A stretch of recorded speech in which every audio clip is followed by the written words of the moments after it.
जय श्री महाकाल दोस्तों, आपका स्वागत है मेरे यूट्यूब चैनल महाकाल चैनल में। आज की वीडियो में मैं आपको ये बताने वाली हूँ कि काल सर्प दोष। काल सर्प दोष देखिए, राहु और केतु के मिलने से होता है। कुंडली में राहु और केतु अगर बनते हैं तो ये आपका काल दोष होता है। देखिए, अगर आप क्या करें, मतलब कि मान लीजिए आपको काल सर्प दोष है आपकी कुंडली में, तो आपको क्या करना चाहिए। देखिए, मैं आपको हमेशा एक ही चीज़ बताऊंगी, संकल्प ले। हर चीज़ को करने से पहले संकल्प लेना।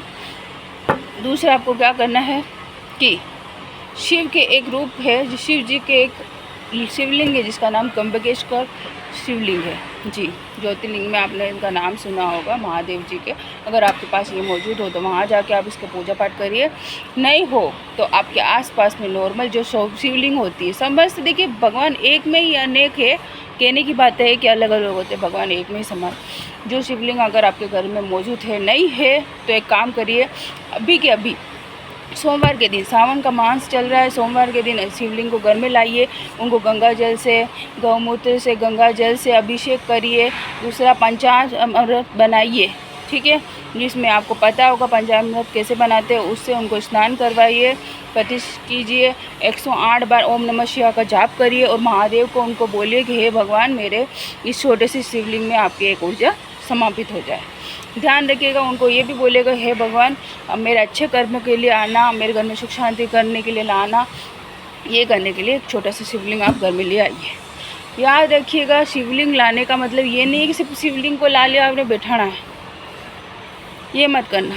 शिवलिंग को ला के बैठाना ही नहीं है, उनका पूजा पाठ करना है। एक समय आप जल दीजिए, सुबह आप स्नान वगैरह करके एक बार उनको जल अर्पित करिए। कोई बात नहीं, कोई रोज़ अलग सेवा नहीं होती, कोई बात नहीं, जल अर्पित करिए, ठीक है। नॉर्मल जल अर्पित करिए उनको। पुष्प हो तो ठीक है, नहीं हो तो कोई बात नहीं, चंदन का लेप करिए। दूसरा, सोमवार के दिन उनको कपूर के साथ 2 लौंग का उनको अर्पित करिए, ठीक है। धूप वगैरह आप अवश्य लगाना चालू कर दीजिए, क्योंकि जागृत करने के लिए भगवान को जागृत करना पड़ता है, ठीक है। इस तरीके से जागृत हो जाएंगे। उसके बाद में आपको क्या करना है कि काल सर्प दोष है तो रोज़ आप उनको जल अर्पित करिए और बोलिए, भगवान भोलेनाथ जी से कृपा करें कि मेरे जितने भी कुंडली में काल सर्प दोष है वो ख़त्म हो जाए, उनको शांत करिए, उनको ख़त्म करिए। आपके लाइफ में कभी भी काल सर्प दोष, अगर आप महादेव की सेवा करते हो तो आपकी लाइफ में नहीं होगा, अवश्य नहीं होगा। 100% बोलती हूँ मैं, तो जो शिव की सेवा करता है ना, उसके जीवन में काल सर्प दोष आ ही नहीं सकता, क्योंकि शिव ही सर्प है, शिव ही शव है। शव में भी शिव है, शिव में भी शव है। आपने भी सोचा, शिव ही शक्ति है, शक्ति ही शिव है, ब्रह्मांड शिव है, तो फिर सर्प की तो कहाँ बात आती। सर्प तो खुद शिव जी की पूजा करने में लगे हैं। हाँ, तो आप त्र्यंबकेश्वर का नाम लेकर उनको जल अर्पित करिएगा। भगवान भोलेनाथ को, जिस भी भगवान जी भोलेनाथ को जो भी आप मानते हो उनको स्वीकार करें, त्र्यंबकेश्वर नाम करके उनको अर्पित करिएगा जल। धीरे धीरे आपका सर्प दोष खत्म होने लगेगा। एक बार करिएगा, संकल्प लीजिएगा कि भगवान को बैठा रहा हूँ मैं।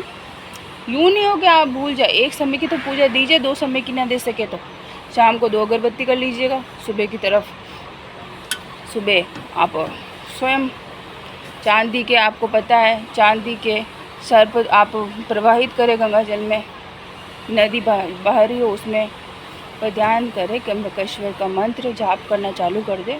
धीरे धीरे कुंडली में सर्प दोष खत्म हो जाएगा। इतना भी ना हो सके आप तो शिवलिंग को ला के अपने भोलेनाथ जी से कृपा करें कि मेरे कुंडली में सर्प दोष खत्म कर दीजिए। धीरे धीरे अवश्य खत्म हो जाएगा। अगर ये वीडियो आपको पसंद आई हो तो सब्सक्राइब, लाइक और कमेंट करना मत भूलिएगा। 100% ये उपाय आप पे कारगर है। जय श्री महाकाल दोस्तों।